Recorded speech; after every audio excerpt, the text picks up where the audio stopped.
हम हाजिर हैं दारुल हुकूमत दिल्ली के दरियागंज इलाके में, जहां पर सुई वालान के अंदर एक कमरा बंगश के नाम से ये जगह है जहां पर हम मौजूद हैं।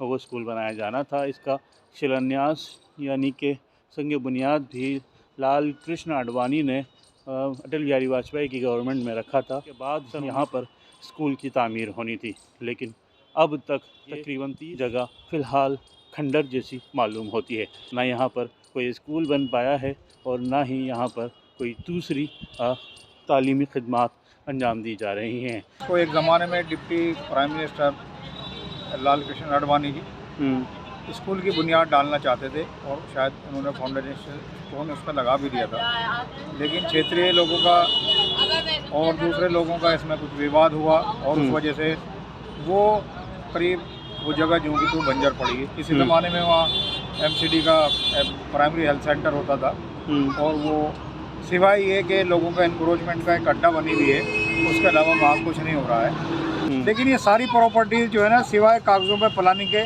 और कुछ नहीं हो रहा है। बतलाया ये गया है कि जो आडवाणी जी ने यहाँ स्कूल का प्रपोजल करा था, दिल्ली वक्फ बोर्ड के रिकॉर्ड में और फाइल्स पर ऐसा कोई चीज़ प्रपोजल नहीं है। वो खाली ये तो निशानदेही आइडेंटिफाई हो रहा है कि यहाँ कोई स्कूल बनाने की चीज़ थी, लेकिन वो स्कूल कैसे बनता, कहाँ से फंडिंग होती, कौन उसको फाइनेंस करता, क्या उसका नक्शा अप्रूव्ड हुआ था, ऐसा कोई रिकॉर्ड दिल्ली वक्फ बोर्ड की प्रॉपर्टी में नहीं है। वक्त की वो प्रॉपर्टी है, वो स्कूल का यूटिलाइजेशन हो या नर्सिंग होम या डायग्नोस्टिक सेंटर का यूटिलाइजेशन हो, बहरहाल वक्त की प्रॉपर्टी कम्युनिटी के काम में आनी चाहिए और दिल्ली वक्फ बोर्ड इसका तुरंत संज्ञान ले।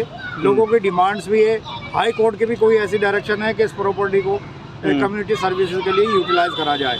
वो कहाँ हाई कोर्ट की डायरेक्शन पड़ी हैं, क्यों इम्प्लीमेंट नहीं हो पा रही हैं, ये एक सवालिया निशान है। इसमें भूमाफिया का रोल है या एनक्रोचमेंट वालों का रोल है, ये दिल्ली वक्फ बोर्ड नहीं करना चाहता है, किसका दबाव है, क्या हो रहा है, इसकी एक पूरी जांच होनी चाहिए।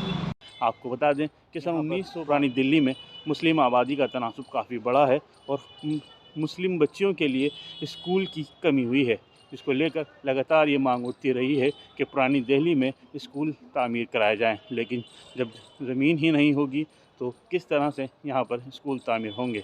अब देखना होगा कि आइंदा दिनों में इस पर कोई कार्रवाई होती है, क्या इसको स्कूल बनाया जाता है या फिर ये इसी तरह से खंडर ही पड़ा रहेगा।